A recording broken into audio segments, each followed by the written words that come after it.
1885 খ্রিস্টাব্দে কম্বোজের পূর্ব উপকূলে একটি অসাধারণ রহস্যময় ব্যাপার ঘটে। কম্বোজের পুরনো সরকারি দপ্তরে তার উল্লেখ আছে, কিন্তু কোনো বিস্তৃত বিবরণ নেই। 1880 খ্রিস্টাব্দ থেকে কম্বোজের পূর্ব উপকূলে ভয়ানক জলদস্যুর উৎপাত আরম্ভ হয়। কম্বোজের জল পুলিশ, নৌসেনা প্রাণপণ চেষ্টা করেও তাদের দমন করতে পারে না। দমন করা দূরে থাক, তাদের সন্ধান পর্যন্ত পায় না। কোথা থেকে যে সিন্ধু শকুনের মতোই জলদস্যুদের বেগবান ছোট জাহাজগুলি এসে বড় বড় বাণিজ্য তরীর ধনসম্পদ লুটে নিয়ে যেত, কম্বোজের যুদ্ধ তরীগুলি কিছুই বুঝে উঠতে পারত না। কম্বোজের সমস্ত কড়া পাহারা এড়িয়ে, কর্মচারীদের চোখে ধুলো দিয়ে এই জলদস্যুর দল এমন অনায়াসে তাদের কাজ হাসিল করে যেত যে শেষে তারা মানুষ নয় এমনই একটা জনপ্রবাদ সমস্ত কম্বোজের অশিক্ষিত মাঝি মাল্লাদের ভেতরে রটে গেল। বাণিজ্য তরীর জন্যে মাঝি মাল্লা পাওয়া ক্রমে দুষ্কর হয়ে উঠল। তারা মানুষের বিরুদ্ধে লড়ে জান দিতে প্রস্তুত, কিন্তু দেবতাদের বিরুদ্ধে তারা কি করতে পারে, এই হলো তাদের বুলি। পূর্ব উপকূলের ব্যবসা বাণিজ্য একরকম বন্ধ। উপরওয়ালাদের তাড়া খেয়ে পুলিশ ও নৌসেনা মরিয়া হয়ে জলদস্যু দমনে লেগে গেল, কিন্তু কিছুই হলো না। কম্বোজের পূর্ব উপকূলে দস্যুদের প্রতাপ অক্ষুণ্ণই রইল। জলদস্যুরা যে মানুষ নয়, এই কথাটাই আরো বেশি করে রটে গেল। 50 বছর বাদে কম্বোজে এখনো সে প্রবাদ লোকের মুখে শোনা যায়। তার কারণও আছে। 1885 খ্রিস্টাব্দে সাইগনের কাছে একটি অস্ত্র শস্ত্র সজ্জিত মশলা বোঝাই প্রকাণ্ড স্টিমার লুট হয়ে যায়। কম্বোজে সেই প্রথম স্টিমার, যদিও সেকেলে, কিন্তু সাধারণ ছোট জাহাজের চেয়ে অনেক বড়। এই স্টিমার লুট হওয়ার পর সেখানকার সদাগর মহলে রীতিমতো বিভীষিকা দেখা যায়। কিন্তু আশ্চর্যের বিষয়, এই স্টিমারই জলদস্যুদের শেষ লুট। তারপর কম্বোজের প্রান্ত থেকে তারা যেন জাদু মন্ত্রে অদৃশ্য হয়ে যায়। যাদের দাপটে সারা সমুদ্র একদিন থরহরি কম্পিত হতো, হঠাৎ তারা কেন এমন নিশ্চিহ্ন হয়ে অন্তর্ধান হতে পারে, এই রহস্যের কোনো মীমাংসা হয় না। এরপর জলদস্যুদের সম্বন্ধে নানা আজগুবি কিংবদন্তি রটা মোটেই আশ্চর্য নয়। কম্বোজের সরকারি দপ্তরে এই রহস্যময় ব্যাপারের উল্লেখ আছে, কিন্তু কেমন করে তারা লোপ হয়ে গেল, এ প্রশ্নের কোনো উত্তর নেই। যে সমস্যার কথাই কখনো শুনিনি, সুদূর বাংলাদেশের একটি শহরে বসে তার সমাধান জানতে পারবো, এ কথা কে ভেবেছিল? যেরকম সামান্য ব্যাপারের ভেতর দিয়ে এই রহস্যের কথা জানতে পারি, তা ভাবলে এখনো বিস্ময় লাগে। সুধীরদের বাড়ি সেদিন সকালে নিমন্ত্রণ ছিল। এমন নিমন্ত্রণ তাদের বাড়ি প্রায়ই হয়, কিন্তু সেদিন একটি বিশেষ উপলক্ষও ছিল। সুধীরের জ্যাঠামশাই সুদূর সুমাত্রায় ডাক্তারি করতেন। বহুদিন বাদে সেখানকার কাজ ছেড়ে দিয়ে দেশে ফিরে এসেছেন, সেই উপলক্ষেই খাওয়ার আয়োজন। এ কয়েকদিন স্কুলে ও স্কুলের বাইরে সুধীরের মুখে তার জ্যাঠামশাইয়ের কথা ছাড়া আর কোনো কথা ছিল না। 70 বছরের বৃদ্ধের এমন কি অসাধারণত্ব থাকতে পারে যাতে একটি কিশোরের মন মুগ্ধ হয়ে যায়, এতদিন বুঝতে পারিনি। কিন্তু বঙ্কিমবাবুকে দেখা মাত্র সে প্রশ্নের উত্তর পেয়ে গেলাম। বৃদ্ধ সত্যিই অসাধারণ। প্রথমত, বাঙালির ভেতর অমন চেহারাই দুর্লভ। 70 বছর বয়স যে তার হয়েছে, এ কথা তিনি নিজে না বললে বিশ্বাস করাই কঠিন। দীর্ঘ বলিষ্ঠ দেহ, মুখে বয়সের চিহ্ন আছে বটে, কিন্তু বার্ধক্যে জীর্ণতার পরিচয় নেই। গাম্ভীর্য দূরে থাক, মুখে বালকের কৌতুকের হাসিটি লেগেই আছে। ছোট ছেলে মেয়েদের সঙ্গে অত্যন্ত সহজে মিশে যাবার দেখলাম তার অসাধারণ ক্ষমতা। তার জীবনের বিবরণ যা শুনলাম তাও অদ্ভুত। অত্যন্ত ডানপিটে দুরন্ত ছিলেন ছেলেবেলায়, সেই জন্য তাকে নানান রকম শাস্তি ঘরে বাইরে সহ্য করতে হয়েছে। স্কুল থেকে একবার কি কারণে বিতাড়িত হয়ে তিনি আর লজ্জায় বাড়ি ফেরেননি। বহুদিন পর্যন্ত তার খবর না পেয়ে সকলে তার জীবনের আশা পর্যন্ত ত্যাগ করেছিল। অবশেষে একদিন বিলেতের ডাকে তার বাবার নামে একটি চিঠি এসে হাজির। চিঠি খুলে তিনি তো অবাক। যে ছেলে স্কুলে কোনো রকমে প্রমোশন পাবে কি না বছরের শেষে সেই দুশ্চিন্তায় তাকে রাতের পর রাত অনিদ্রায় কাটাতে হতো, বিলেত গিয়ে সে সেখানকার প্রবেশিকার বেড়া উতরে একেবারে মেডিকেল কলেজে গিয়ে ভর্তি হয়েছে। শুধু ভর্তি হয়নি, সেখানে পড়াশোনায় দস্তুর মতো কৃতিত্ব দেখিয়ে সে শিক্ষকদের বিশেষ প্রশংসা লাভ করেছে। তারপর সেখানকার মেডিকেল কলেজ থেকে সসম্মানে পাশ হয়ে দেশে ফিরে আসেন। কিন্তু ঘরে বসে থাকা তার ধাতে সইবে কেন?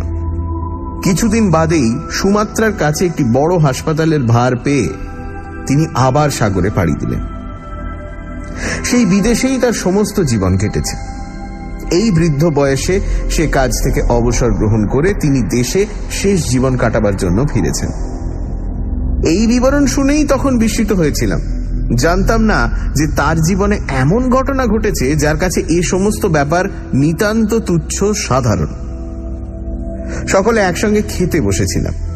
সুধীরের জ্যাঠামশাই নানান রকম মজার গল্প করে খাওয়ার আসর জমিয়ে রেখেছিলেন। সুমাত্রার লোকেদের একরকম অদ্ভুত নিয়মের কথা বলছেন।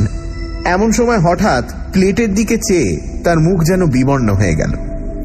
ব্যস্ত সমস্ত হয়ে বললেন, না না, ও আমি খাই না, ও কাঁকড়া তুলে নিয়ে যাও। আমরা তার মুখ দেখে চুপ করেছিলাম। সুধীর তার পাশে বসেছিল, অত লক্ষ্য করেনি।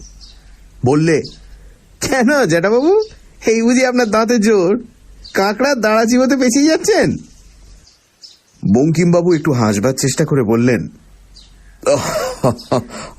দাঁতের জোর ঠিক আছে রে, কিন্তু ও কাঁকড়া দেখলে আমার সমস্ত শরীর কেমন করতে থাকে।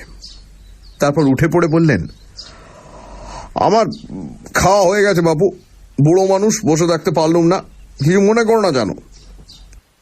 খাওয়া তার তখনও হয়নি। আমরা সবাই সত্যি অবাক হয়ে গিয়েছিলাম। সুধীরের বাবা ছুটে এসে বললেন, ও কি দাদা, কিছু না খেয়ে উঠে পড়লে যে? হয়েছে হয়েছে, আমার খাওয়া হয়ে গেছে, এখন কি আর আগের মতো খেতে পারি? বলে বঙ্কিমবাবু এত তাড়াতাড়ি চলে গেলেন যেন এ ঘরে তার দম বন্ধ হয়ে আসছে। কাঁকড়া পাতে দেওয়ার পর এ কি হলো আমরা বুঝতে না পেরে থ হয়ে রইলাম। দুপুরবেলা বাইরের ঘরে বসে সুধীর বলল, কেন খেলেন না আপনাকে বলতেই হবে জ্যাঠাবাবু। দু একবার এড়াবার চেষ্টা করে বঙ্কিমবাবু অবশেষে একটু হেসে বললেন, আসলে কাঁকড়া দেখলেই আমার অজ্ঞান হবার মতো হয়, তাই না উঠে পারলাম না। কেন জ্যাঠাবাবু? সুধীর অমনি ছাড়বার ছেলে নয়। খানিক চুপ করে বঙ্কিমবাবু বললেন, তবে শোন, কিন্তু শেষকালে আমাকে পাগল ভাবিসনি যেন। এই ভয়ে পৃথিবীর কাউকে এ কথা আজও জানায়নি। মানুষের স্বভাব ভারী মজার।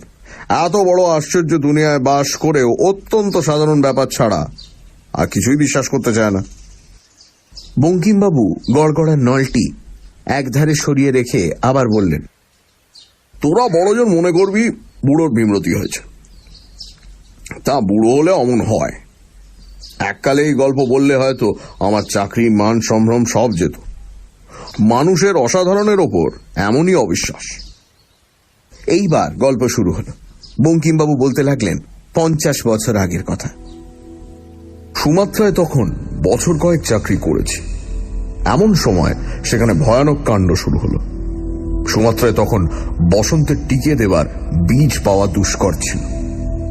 শুনলাম সাইগনে একজন ফরাসি ডাক্তার নিজে পরীক্ষাগার করে টিকার বীজ তৈরি করছেন। সেই টিকার বীজ ভালো হলে তাই কিনে আনবো বলে সাইগনে গেলাম। সাইগনে কয়েকদিন থেকে টিকার বীজ সংগ্রহ করে আবার সুমাত্রায় ফেরবার আয়োজন করবার সময় ভয়ানক বিপদে পড়লাম। কম্বোজের পূর্ব উপকূলে তখন ভয়ানক জলদস্যুর উৎপাত। আসবার সময় সুমাত্রার মাঝি মাল্লারা তেমন ভয় পায়নি, কারণ সুমাত্রায় এই জলদস্যুদের সম্বন্ধে বেশি গুজব পৌঁছয়নি। কিন্তু সাইগনে কয়েকদিন থেকে নানা কথা শুনে ইতিমধ্যে ভড়কে গিয়েছিল তারা। দেশের টানেও এই জলদস্যুদের ভেতর দিয়ে আর যেতে রাজি নয়। শুধু লুটতারাজি নয়, অকারণে মানুষ মারতেও এই দস্যুদের নাকি আনন্দ। ফেরবার জাহাজ না পেয়ে কি করব ভাবছি, এমন সময় সেই ফরাসি ডাক্তার খবর দিলেন যে একটি ফরাসি কোম্পানি নতুন একটি স্টিমার আনিয়েছে। কাল সে স্টিমার প্রথম জাভা হয়ে সাইগনে আসবে, তাইতে আমি আবার সুমাত্রায় ফিরতে পারব। সত্যি কথা বলতে কি, হাতে যেন স্বর্গ পেলাম। শুধু মাঝি মাল্লাদেরই দোষ দেব কেন? এই জলদস্যুদের সম্বন্ধে আমারই মনে যথেষ্ট ভয় ছিল। সাধারণ পালতোলা জাহাজে যাওয়া কত বিপজ্জনক তাও জানতাম, অকারণে প্রাণ হারাবার বাসনাও ছিল না। এই স্টিমারটিতে যেতে পেয়ে নিশ্চিন্ত হয়ে গেলাম। এই দেশে এই প্রথম স্টিমার। সে স্টিমারকে আক্রমণ করা দূরে থাক, স্টিমার দেখলে জলদস্যুরা বোধহয় ভয়েই খুন হবে। সঙ্গে বেশি কিছু জিনিসপত্র ছিল না, টিকার বীজই আসল জিনিস। অত্যন্ত সাবধানে তাই নিয়ে কয়েকদিন বাদে স্টিমারে উঠলাম। প্রকাণ্ড মজবুত স্টিমার, জলদস্যুদেরই জন্য তার দুই প্রান্তে দুটি কামান বসানো। তাছাড়া স্টিমার রক্ষা করবার জন্য 50 সৈন্যও নেওয়া হয়েছিল। স্টিমারে উঠে অত্যন্ত আনন্দ হচ্ছিল, মনে হচ্ছিল আসুক জলদস্যু।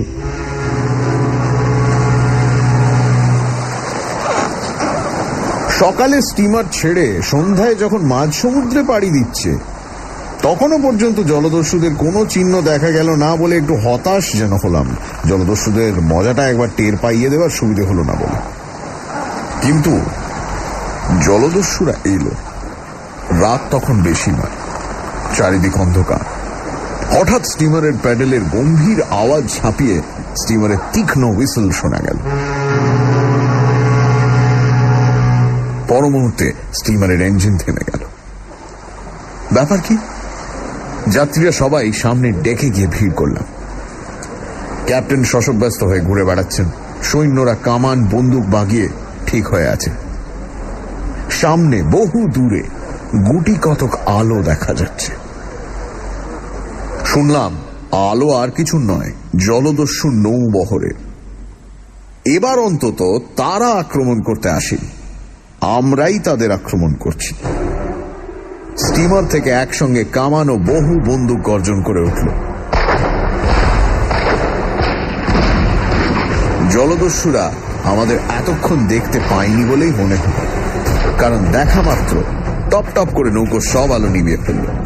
কিন্তু আমাদের ক্যাপ্টেন ছাড়বার পাত্র নন, বললেন অন্ধকারেই গুলি চালাও। তখন সার্চ লাইট বলে কিছু ছিল না, থাকলে আমাদের অমন সর্বনাশ বোধহয় হতো না। অন্ধকারেই গুলি চলতে লাগে। জলদস্যুদের ছোট জাহাজগুলিতে মাঝে মাঝে কোথাও কোথাও আলো জ্বলে ওঠে। আমাদের স্টিমার তাই দেখেই তাকে ধাওয়া করে আর গুলি চালায়। ক্যাপ্টেন বলছেন শুনতে পেলাম, আজ আর রেহাই দেওয়া নেই, ভীমরুলের চাক ভেঙে তবে ছাড়ব। স্টিমার ক্রমশ তাদের ছোট জাহাজগুলির বরাবর এসে পড়ছিল। অন্ধকারেও অস্পষ্টভাবে ছোট জাহাজগুলোকে দেখা যাচ্ছিল। এমন সময় হঠাৎ সবাই স্টিমারের ওপর উপুর হয়ে পড়ে গেল, তার সঙ্গে ভয়ঙ্কর আওয়াজ। প্রকাণ্ড স্টিমারটা যেন মর্মান্তিকভাবে আহত হয়ে কেঁপে উঠল। স্টিমার চোরা পাহাড়ে ঠেকে গেছে। ক্যাপ্টেনও পড়ে গিয়েছিলেন। উঠে পড়ে উন্মত্তের মতো তিনি ছুটে গিয়ে তাড়াতাড়ি ইঞ্জিন থামিয়ে দিলেন, কিন্তু তখন আর উপায় নেই। তলায় প্রকাণ্ড চিড় হয়ে জাহাজে তখন রাশি রাশি জল ঢুকছে। জলদস্যুরা যে এই উদ্দেশ্যেই আমাদের প্রলোভন দেখিয়ে এই পথে টেনে এনেছে তা কে জানত। স্টিমার ঠেকে যাওয়ার সঙ্গে সঙ্গে যে ভয়ঙ্কর ব্যাপার শুরু হলো তার আর বর্ণনা হয় না। জলদস্যুদের কয়েকটি মাত্র ছোট জাহাজ স্টিমারকে প্রলোভন দেখিয়ে ডুবো পাহাড়ে ঠেকবার জন্য সামনে ছিল। তাদের বেশিরভাগ জাহাজই ছিল পেছনে। তারা ইতিমধ্যেই কোত্থেকে এসে ছেঁকে ধরল। অন্ধকারে চারিদিকে শুধু ভীত যাত্রীদের আর্তনাদ। জলদস্যুরা নৃশংসভাবে তাদের হত্যা করতে শুরু করে দিল। এই জলদস্যুদের হাতে মরার চেয়ে জলে ডুবে মরা ভালো বলে জলে ঝাঁপ দিতে যাচ্ছি, এমন সময় পেছন থেকে মাথায় একটা প্রচন্ড আঘাত খেয়ে অজ্ঞান হয়ে গেল। যখন জ্ঞান হলো তখন দিন। দেখি হাত পা বেঁধে আমায় একটি জাহাজের ওপর দস্যুরা ফেলে রেখেছে। বুঝলাম স্টিমার ডুবেছে এবং আমায় এরা কৃতদাস করে নিয়ে চলেছে। অনেক কষ্টে হাত পা বাঁধা অবস্থায় উঠে বসলাম। সামনে দেখলাম সমুদ্রের মাঝে প্রকাণ্ড একটা পাহাড়। এই পাহাড়টিকে চিনতাম। জাহাজ টাহাজ এই পাহাড়ের পাশ দিয়েই যাতায়াত করে, কিন্তু পাহাড়ের গায়ে আছড়ে পড়বার ভয়ে কেউ বড় গাছে ঘেঁষে না। এখন দেখে আশ্চর্য হলাম যে জলদস্যুদের নৌকোগুলি পাহাড়ের দিকেই এগিয়ে চলেছে। সমুদ্র থেকে পাহাড়টি খাড়া উঠেছে জানি, তার কোথাও নৌকা দূরের কথা, কোনো মানুষের দাঁড়াবার আশ্রয় নেই। তবে এই জলদস্যুরা চলেছে কোথায়? এই পাহাড় তাদের ঘাঁটি হলে অনেকদিন আগেই তারা ধরা পড়ত। সমস্ত বাণিজ্য জাহাজ এই পাহাড়ের ধার দিয়েই তো যায়। পাহাড়ের কাছে পৌঁছে কিন্তু জলদস্যুদের আড্ডার রহস্য অনেকটা পরিষ্কার হয়ে গেল। পাহাড়ের চার ধারে কোথাও দাঁড়াবার জায়গা না থাকলেও এক ধারে এটি খুব সরু গুহা পথ রয়েছে। সমুদ্রের জল তার ভেতর দিয়ে চলে গেছে। আমাদের জাহাজটি ক্রমশ এগিয়ে এসে তার ভেতর ঢোকা মাত্র সব অন্ধকার হয়ে গেল। গুহাপথটি বেশি চওড়া নয়। আমাদের জাহাজ অতি কষ্টে তার ভেতর দিয়ে যাচ্ছে বুঝলাম, কিন্তু কোথায় যাচ্ছে? সানডে সাসপেন্স, শুধুমাত্র রেডিও মির্চি। সানডে সাসপেন্সে আজ প্রেমেন্দ্র মিত্রর লেখা করাল কর্কট। 1880 সাল নাগাদ কম্বোজের পূর্ব উপকূলে জলদস্যুদের সাংঘাতিক উপদ্রব ছিল। 1880 থেকে 1885 পর্যন্ত এই জলদস্যুরা সমস্ত বড় জাহাজ আক্রমণ করে প্রচুর লুটপাট করত। কিন্তু 1885 সালে সেই সব জলদস্যুদের দল হঠাৎই অদৃশ্য হয়ে যায়। তাদের কি হলো এ প্রশ্নের উত্তর অজানাই থেকে যায়। সুধীরের জ্যাঠামশাইয়ের মুখে সবাই শুনছে 50 বছর আগেকার সেই অমীমাংসিত কাহিনী। সুধীরের জ্যাঠামশাই বঙ্কিমবাবু সেই সময় সুমাত্রায় ডাক্তারি করতেন। তিনি বসন্তর ভ্যাকসিন নিয়ে রিসার্চ করার কাজে সাইগন গিয়েছিলেন। সুমাত্রায় ফেরবার পথে জলদস্যুদের হাতে পড়ল তাঁদের জাহাজ। জলদস্যুরা তাঁকে বন্দি করে নিয়ে চলল তাঁদের আড্ডায়, একটা পাহাড়ের গায়ে গুহার মধ্য দিয়ে। তারপর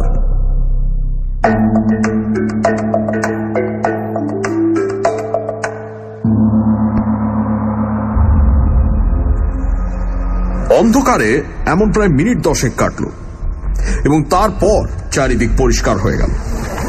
দেখি সামনে প্রকাণ্ড জায়গা, তার মাঝে একটি ছোট হ্রদের মতো। সমুদ্রের জল সেই হ্রদে গিয়ে শেষ হয়েছে। জলদস্যুদের জাহাজগুলি সেই হ্রদের এক ধারে ভিড়। সমুদ্রের পাহাড়ের মাঝখানে এমন স্থান ছিল কে জানত?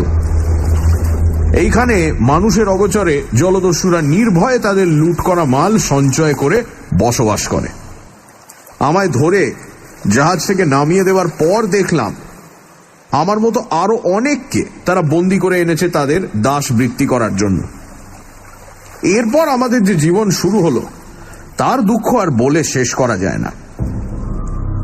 মানুষ যেমন পিশাচ হতে পারে এই জলদস্যুতে দেখবার আগে তা কখনো কল্পনা করিনি। সারাদিন তাদের জন্য অকারণে হাড় ভাঙা খেটে ভালো করে একটু খাবার উপায়ও ছিল না আমাদের। চোখের সামনে তারা উন্মত্ত হয়ে সেই খাবার ফেলে ছড়িয়ে নষ্ট করত, কিন্তু আমাদের আধপেটা খাওয়াও তাদের সহ্য হতো না। সারাদিনের পর একটিবার মাত্র দাসদের অত্যন্ত কদর্য আহার মিলত। সেই কদর্য খাবারও সুখে খাবার উপায় ছিল না।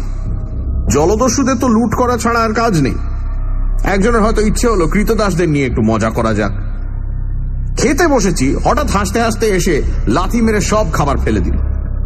কুড়োতে গেলে আবার লাথি, প্রতিবাদ করতে গেলে একটি তরোয়ালের খোঁচায় ভবলীলা সাঙ্গ। কৃতদাসদের একজোট হয়ে বিদ্রোহ করারও উপায় ছিল না, কারণ প্রথমত আমরা অস্ত্রহীন, দ্বিতীয়ত আমাদের সকলের পায়ে বেড়ি। সেই বেড়ি নিয়েই আমাদের চলতে ফিরতে হতো। দিনের পর দিন এইভাবেই কেটে যাচ্ছিল। যে সাহেবী পোশাকে এসেছিলাম সেই পোশাকের আর পরিবর্তন হয়নি। সেটা ছিঁড়ে খুঁড়ে প্রায় কুটি কুটি হয়ে গিয়েছিল। সেদিকে নজরও আর ছিল না। একদিন কিন্তু সেই পোশাক থেকেই একটা জিনিস খুঁজে পেয়ে ক্ষণিকের জন্য উল্লসিত হয়ে উঠলাম। বসন্তের টিকার বীজ নিয়ে যেতে সাইগনে এসেছিলাম বলেছি। সে সমস্ত টিকার বীজের শিশি সমুদ্রের স্টিমারের সঙ্গেই ডুবেছিল, কিন্তু তার ভেতর একটি কবে দেখবার জন্য বার করে ভুলে ওয়েস্ট কোটের পকেটে রেখেছিলাম মনে নেই। ওপরে কোটটি একেবারে ছিঁড়ে যাওয়ায় একদিন খুলে ফেলে দিলাম। সেদিন ওয়েস্ট কোটের পকেটে হঠাৎ হাত দিয়ে সেই শিশিটা পেলাম। শিশিটি কিসের বুঝতে পেরে আমার আনন্দের সীমা রইল না। এতদিনকার অমানসিক অত্যাচারের এইবার শোধ নেব, মরুক এই পিশাচের দল। আমার কাছে যে টিকের বীজ ছিল তা শোধন করা নয়, সুমাত্রায় গিয়ে তা আমি শোধন করে ব্যবহার করব বলেই নিয়ে যাচ্ছিলাম। এই অশুদ্ধ বীজের এতটুকু একজন দস্যুর রক্তে মিশিয়ে দিলে যে মহামারী শুরু হবে তা থেকে কেউ বাঁচবে না। কিন্তু পর মুহূর্তেই বুকের ভেতর কেঁপে উঠল। উন্মত্তের মতো কি ভাবছি? হাজার হলেও আমি ডাক্তার, মানুষকে বাঁচানোই আমার ব্রত। আমি কিনা মৃত্যুর বাহন হয়ে মানুষকে মারতে যাচ্ছি। হোক সে শত্রু, হোক সে অত্যাচারী, চরম উৎপীড়ন সয়েও এ কাজ আমি করতে পারি না। তাছাড়া শুধু তো জলদস্যু নয়, নিরীহ উৎপীড়িত কৃতদাসেরাও যে এই মহামারীতে মারা যাবে। কিন্তু বিধাতার শাস্তি তারা শেষ পর্যন্ত পেল অদ্ভুত উপায়। আমার কাজ ছিল আর কয়েকজন দাসের সঙ্গে হ্রদের জলে মাছ ধরা। আমরা ছোট একটা নৌকো নিয়ে সারাদিন হ্রদে ঘুরে ঘুরে জাল ফেলে ফেলে মাছ ধরতাম। একদিন সকালে হঠাৎ প্রথম জাল তুলে অবাক হয়ে গেলাম। আমার সমস্ত জাল লাল রঙে যেন চোবানো। একটু নজর করে দেখে মনে হলো জালময় যেন ছোট ছোট লাল কাঁকড় উঠেছে, এবং পরক্ষণেই দেখলাম সে কাঁকড় নড়তে শুরু করেছে। কাঁকড় নয়, সে কাঁকড়ার ছানা। এদেশে কোনো কোনো নদীতে বছরে এক সময় অমনি কাঁকড়ার ছানা হয়। নদী ভরে যায়, আঁচলে করে তুললে তাতে অসংখ্য ছানা কিলবিল করে। তৎক্ষণাৎ জাল আবার ফেলে দেওয়া হবে, কিন্তু তাতে কি হবে? কাঁকড়ার ছানারা সমস্ত নৌকো ছেঁকে ধরেছে। তারা শুধু নৌকোয় উঠেই ক্ষান্ত হয় না, সুরসুর করে দলে দলে গায়ে ওঠে। তাদের ঝেড়ে ফেলে দেওয়াই দায়। 5টাকে ঝাড়তে 50টা উঠে পড়ে। তাদের মারাতেও কষ্ট হয়, কিন্তু না মারিয়ে উপায় কি? বুঝতে পারলাম না কোথা থেকে এই সমুদ্রের পঙ্গপাল এলো। সমুদ্রের পঙ্গপাল কথাটি তাদের পক্ষে কিরকম যে খাটে সেদিন তা বুঝতে পারলাম। কিছুক্ষণ বাদে নৌকোয় থাকা অসম্ভব হল। মাছ তো সেদিন সামান্যই মিলল। তাই নিয়ে পাড়ে উঠে দেখি পাড়েও বহুদূর পর্যন্ত সেই কাঁকড়ার ছানায় ছেয়ে গেছে। মাছ না পাওয়ার জন্য যথেষ্ট উৎপীড়ন অবশ্য সহ্য করতে হয়েছিল। পরদিন সকালে কিন্তু হ্রদের ধারে গিয়ে অবাক হয়ে গেলাম। তীরের বহু দূর থেকে দেখা যায় সমস্ত হ্রদের জল রক্তের মতো রাঙা হয়ে উঠেছে। কাঁকড়াগুলো একদিনেই যেন অনেকটা বড় হয়ে উঠেছে। আমরা আগের দিন কাঁকড়ার জন্য মাছ ধরতে পারিনি বলে কৈফিয়ত দেওয়ায় একজন দস্যু আমাদের সঙ্গে আমাদের কথা সত্যি কিনা যাচাই করতে এসেছিল। আমাদের একজন সেই কাঁকড়া সমুদ্র দেখিয়ে বলল, কেমন, আমরা মিথ্যে কথা বলেছিলাম? ওই কাঁকড়ার ভেতর মাছ পাওয়া যায়? তার মুখে একটা ঘুষি মেরে দস্যু বলল, তাই ধরতে হবে। তাই ধরতে গেলাম, কিন্তু হ্রদে পৌঁছতে পারলে তো তীরের ওপরেই কিলবিল করে কাঁকড়ার পাল গায়ের ওপর উঠতে থাকে। শুধু গায়ে ওঠে না, তারা বড় হওয়ার সঙ্গে সঙ্গে একটু কামড়াতে শিখেছে। কত তাদের গা থেকে ছেড়ে ফেলা যায়। খানিক দূর গিয়ে বাধ্য হয়ে ফিরলাম। যে দস্যু তদারক করতে এসেছিল এবারে সে কিন্তু কিছু বলল না। সত্যিকার বিপদ তার কয়েকদিন পর থেকে শুরু হলো। সকালবেলায় হঠাৎ কিসের কামড় খেয়ে ধর্মর করে উঠে বসলাম। আমাদের শোবার কোনো জায়গা ছিল না। মাঠের ওপর যেখানে সেখানে গরু ঘোড়ার মতো আমরা শুয়ে থাকতাম। উঠে দেখি চিতি কাঁকড়ার আকারে একটা লাল কাঁকড়া সজোরে দাঁড়া দিয়ে পায়ের একটা আঙুল কামড়ে ধরেছে। আশেপাশে আরো বিস্তর কাঁকড়া ছুটে বেড়াচ্ছে। অনেক কষ্টে সে কাঁকড়াটাকে পা থেকে ছাড়িয়ে উঠে দাঁড়ালো। এই কয়েকদিনের মধ্যে কাঁকড়ারা আকারে দ্বিগুণ হয়ে এত দূর পর্যন্ত এগিয়ে এসেছে দেখে সত্যি অবাক হয়ে গেছিলাম। চারিদিকেই কাঁকড়ার পাল। এমন অদ্ভুত ব্যাপারের কথা কখনো শুনিনি বা পড়িনি।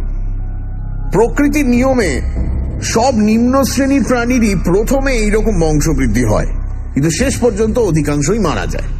না গেলে পৃথিবীতে মানুষ বাস করা অসম্ভব হতো।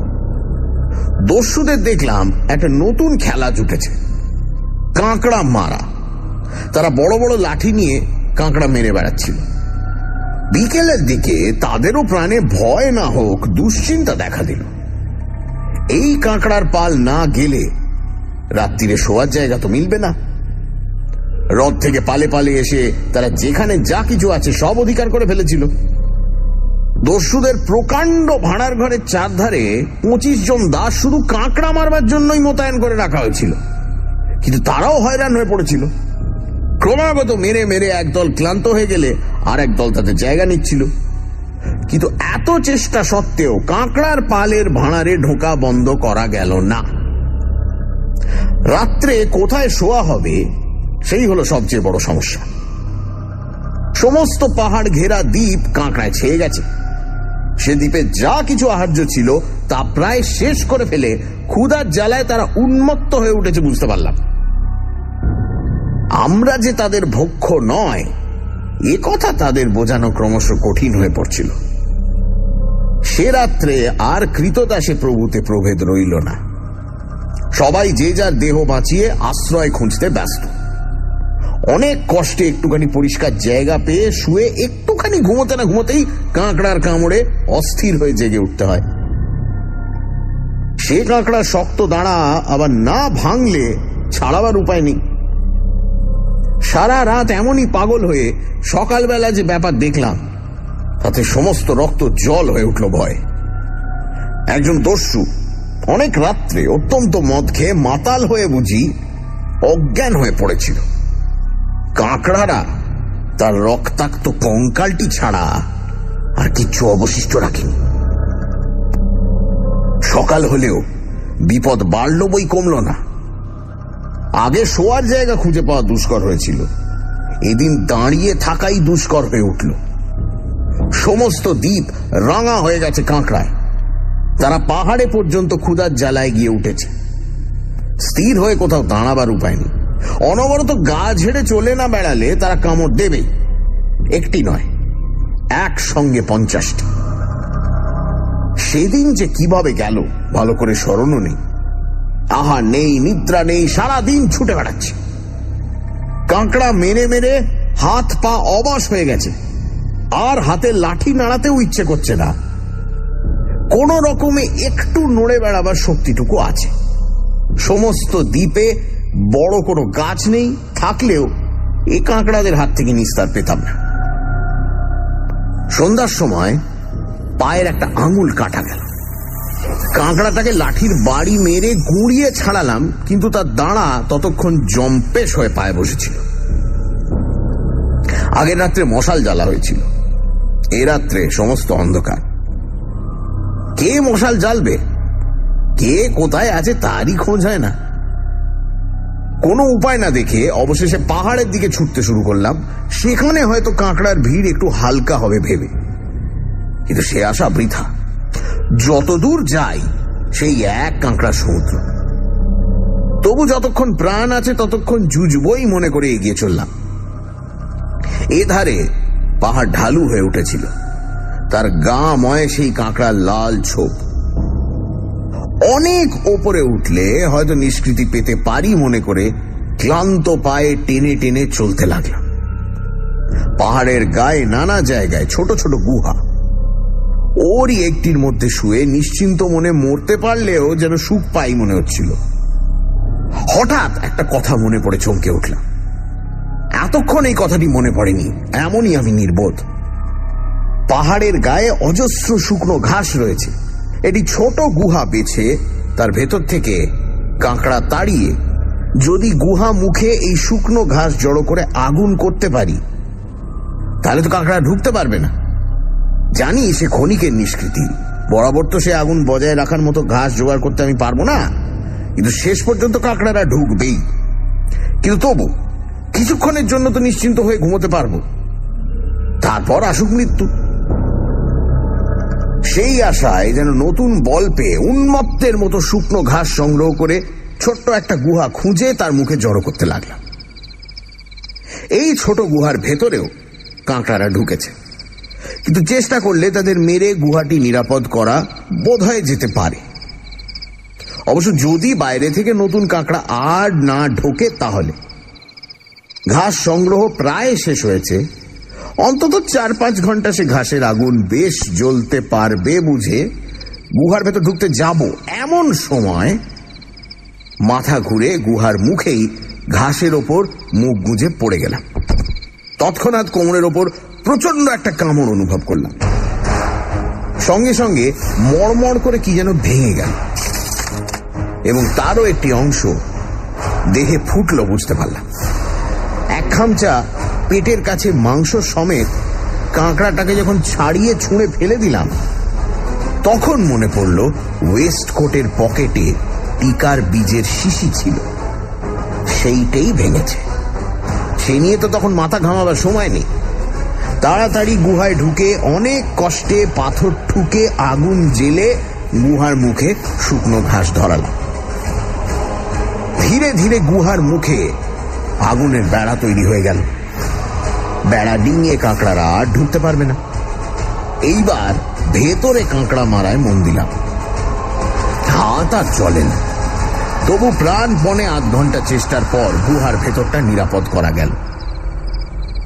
তখন আর দেহের সার ছিল না, কাঠের মতো পড়ে কখন যে ঘুমিয়ে পড়েছি মনেই নেই।